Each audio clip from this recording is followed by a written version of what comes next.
Welcome everyone to Defender for Cloud in the Field. Just a quick recap, just to say thanks for your audience.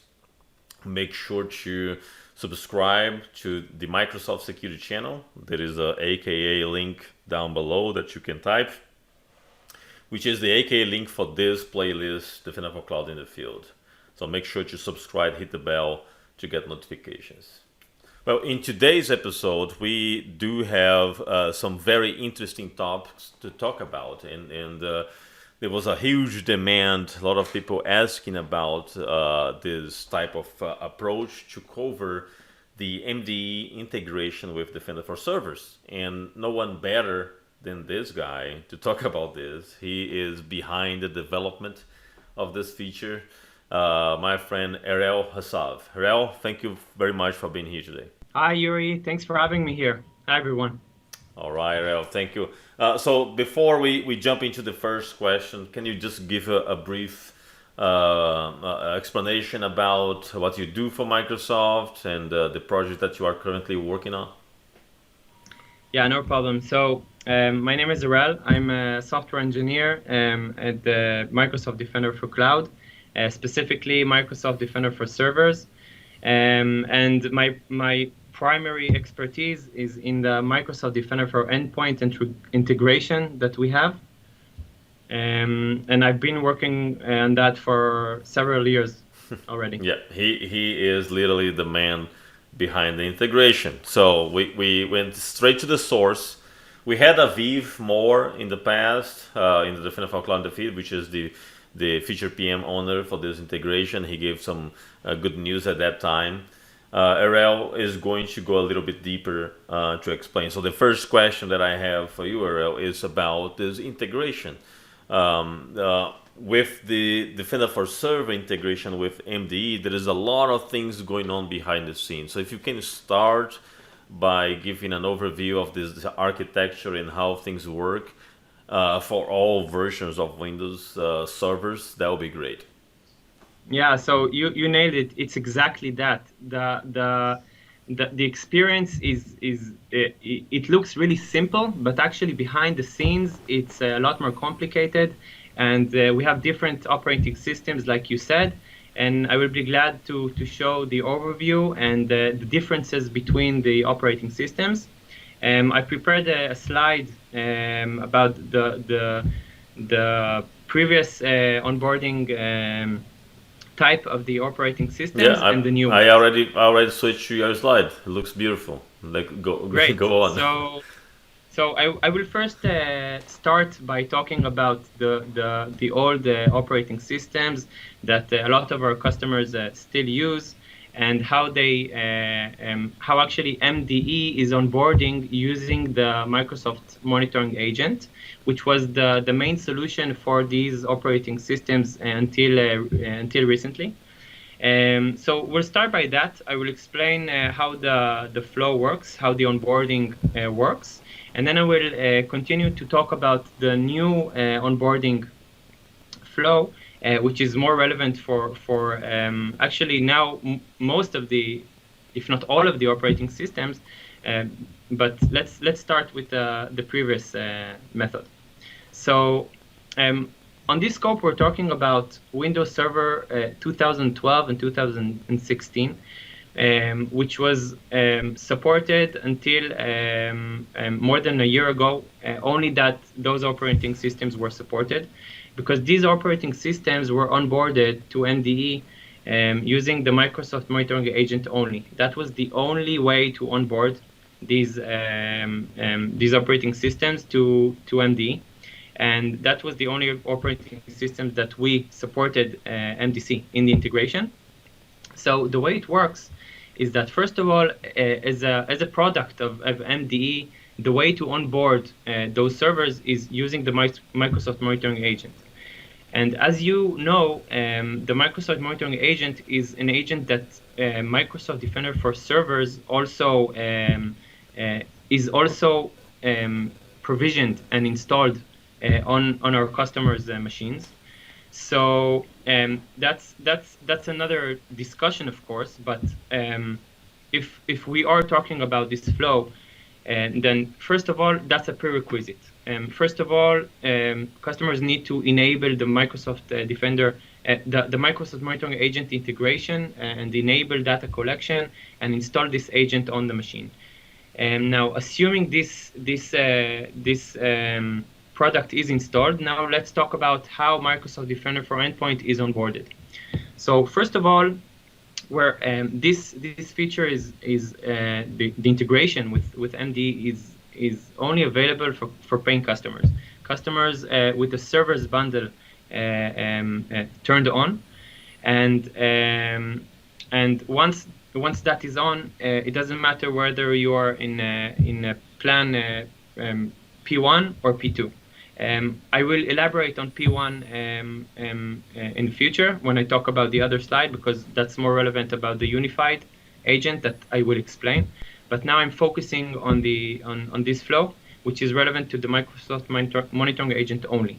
So once the customer is paying in the P2 plan, once we enable data collection, we installed the MDC installed the Microsoft Monitoring Agent on the machines. We also configure on the solution, on the workspace, we configure the security solution. Now, the security solution has a lot of features that MDC provides to customers. One of the features is MDE. Now, once it begins in the first part, is that first of all, MDC needs to create a license for those customers. So it begins here at the bottom, where MDC first communicates with MDE service, and it first of all creates a license. Now, an important note is that if a customer already has a license, we identify that. We know, we understand that the customer has a license, and then there's nothing special we need to do. In the case when the customer doesn't have a license, we just create it for him, for them. So that's the first bit. We first of all create a license. After we do that, we communicate to MDE the workspaces that the customer has with the relevant security solutions installed on them. We also communicate the relevant subscription. Now, once that is done, we can start with the provisioning flow. Now, once the Microsoft Monitoring Agent extension is provisioned by us and is installed successfully, at that point, MD starts to run. But, and when I say MD, we're talking about the agent, we're talking about the sense process. Now, when it starts to run, it assumes that the licensing bit was completed successfully. Now, once that is done, the sense can spawn successfully and start to work. The sense agent communicates with the MDE service, and once the MDE service allows it and answers the sense that everything is configured successfully and there's a license, sense actually starts to run. Now, at that point, sense runs continuously. And now let's talk about the scenario where there's an alert on the machine. Now, when there's an alert, the alert is sent to the MDE service, and MDE service identifies this alert, that it comes from a machine which is provisioned by MDC, and then it knows how to forward the alerts back to MDC. And at that stage, the customer can use the alerts in the portal or using API, and then the alerts are actually available to the customer. Also, there's another integration, which is the vulnerability assessment, which works on top of MDE, which is also available using this flow. But now we want to focus only on the onboarding stage.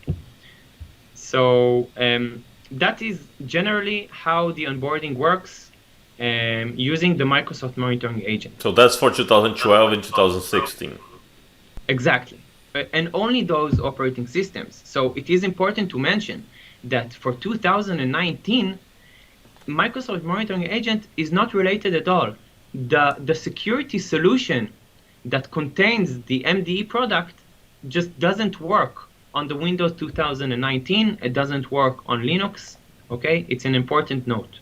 Okay. So let's move on to talk about what changed in Windows Server 2019 and Linux. So for those operating systems, it works differently. Why? Because for those operating systems, the MDE is installed, as I said earlier, it's not installed using the Microsoft Monitoring Agent.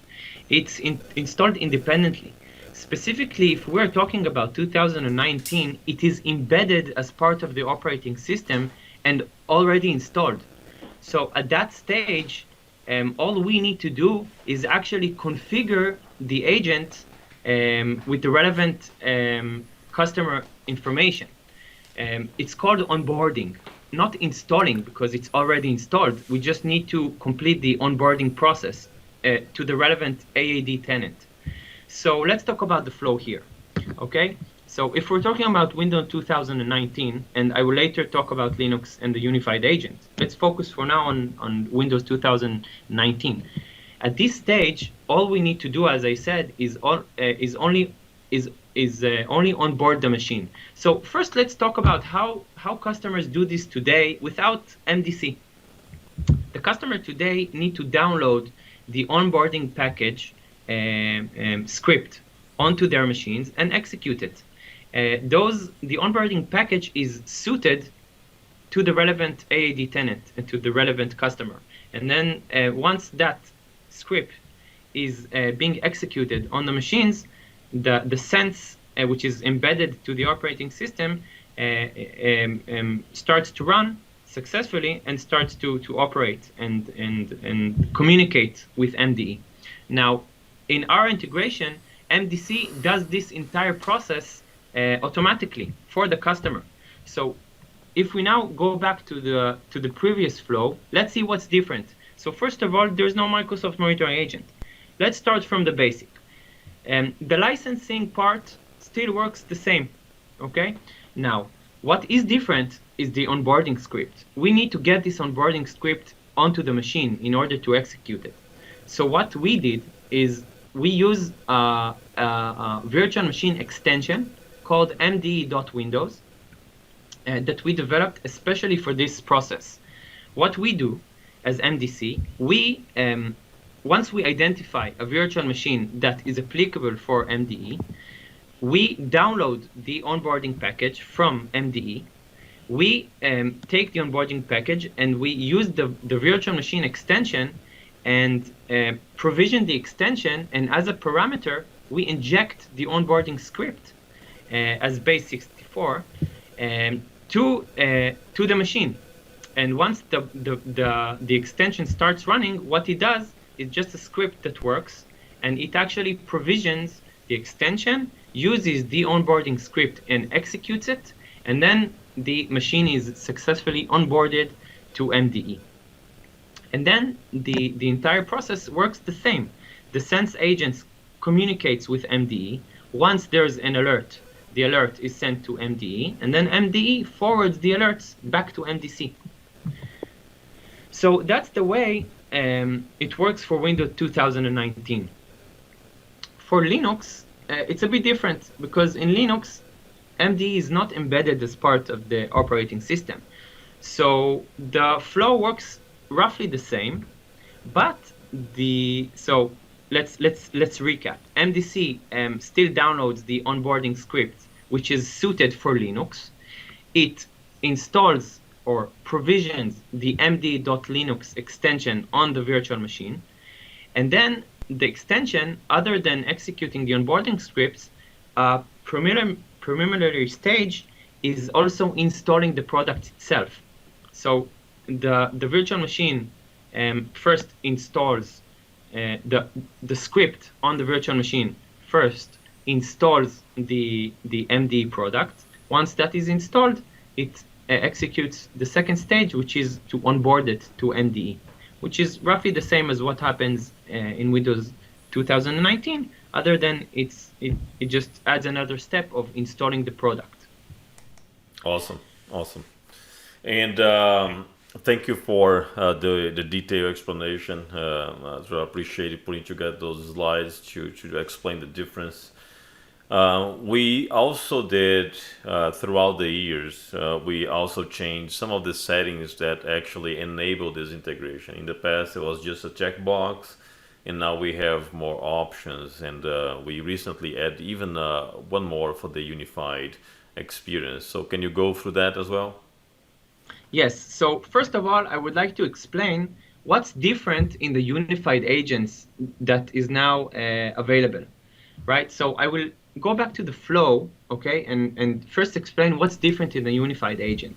So the unified agent or unified solution is available for Windows servers 2012 and 16, which are now running MMA. We want to actually migrate those servers to work on the unified agent because it provides the same, almost the same capabilities and upgrades that the agent has in the version of Windows 2019. So there are a lot of benefits in that solution, and it is highly recommended to upgrade to that solution. Also, it decouples the dependency with the Microsoft monitoring agent. So customers that have issues installing the agent or there are other limitations, now there's no more coupling, which means that we now have 100% decoupling and no dependency on the Microsoft monitoring agent. Now, going back to your question, Yuri, yes, we enable several settings to enable those integration for those operating systems, and it depends. It depends on whether the customer already had machines or whether it's a new customer. For new customers, starting certain times when we released, Linux may be automatically enabled for new customers, or for customers that were already MDC customers. There's an option to turn on the setting and then enable the integration on Linux or the unified agent. Let me show you how it looks like in my next slide. So this is the experience in the portal. In the integration section, the checkbox, the bottom checkbox of allowing MDE is actually, this checkbox actually turns on the integration. Let's see what it does. First of all, it is in charge of the creation of the license. The second thing is that it also enables the integration of the alerts that we discussed. The third thing is that for operating systems that still work on the MMA-based solution, it actually turns on that solution. The fourth thing is that it enables the auto-provisioning of the extension that we talk about, which actually enables the Windows Server 2019, Linux, and unified solution. But let's talk about the different settings. So the first one actually enables everything, which means that if this is turned on, everything is enabled, and if it's turned off, only some of these are enabled. The licensing issue is enabled, but the auto-provisioning is not enabled anymore. If we want to enable auto-provisioning, we need to turn this on. Now, once it is on, we can decide whether we want to enable the auto-provisioning of Linux or the unified agent, which is the unified solution. And these are the buttons that you need to click and save in order to enable that. Okay, awesome. Yeah, the unified agent is something relatively new. We released it in June 2022, so it's relatively new, and we added this option in the UI. Now, for customers that are looking at deployment at scale, because those settings are more tailored to the subscription they are actually bound to the subscription. Some customers are looking at, okay, how can I deploy this to multiple subscriptions, and how can I deploy this at scale? Yeah. There are a couple of options that I know you have available, API being one of those, and then there is something new that we are also bringing on, right? Yeah. So exactly, we in order to enable this at scale, this actually works with an API.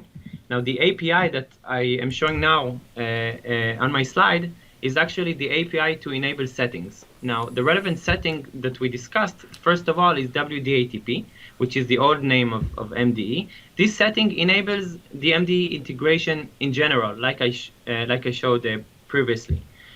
So this is the API that needs to be invoked on the subscription level, which turns on MDE integration. Now, if we want to enable the Linux or the unified solution, you just need to change the name of the setting accordingly. So for Linux, it's the exclude Linux public preview, which enables Linux, and the unified solution. Now, as you mentioned, we are currently working and still working on a new capability of onboarding using policy. Now, it is still in progress, but it is available to try it out. So I'm showing it now in on my slide. The policy is available in preview mode because we still haven't integrated it completely into MDC portal, but it is available to try it out. So in this case, you can configure the policy according to your setup. We have a policy initiative which is available, which unites 4 definitions: one for Windows on virtual machines, Windows on hybrid machine, Azure Arc, and the same for Linux virtual machines and Linux hybrid machines. And you can choose, like you see on the bottom screenshot, you can choose which one to enable. Now, once that enables, you can choose according to what policy provides, you can choose the scope of the deployment, whether you want it on the subscription level, whether you wanted resource group, whether you wanted even on the management group level, and if you want to work on specific machines, that's also available. That is awesome. I think a lot of people are looking forward to have this available via policy. So I'm really glad that things are coming to fruition and coming all together now. My friend, this was a fantastic episode. Thank you very much, Erel, for putting this together. I think that this clarifies a lot of the questions about the integration, how things will happen behind the scenes, and gives a better perspective of the different versions and flavors that we have and how things are now coming together with the policy. Thank you very much. Yep. I do appreciate it. Thanks, Yuri, for having me. Absolutely. All right, everyone. This is a wrap for today's episode. Thank you very much for your audience. Make sure to subscribe to our Microsoft Security channel, aka link below, for you to access our playlist and hit the bell, get notifications. We have a lot more to come this year. See you again next time.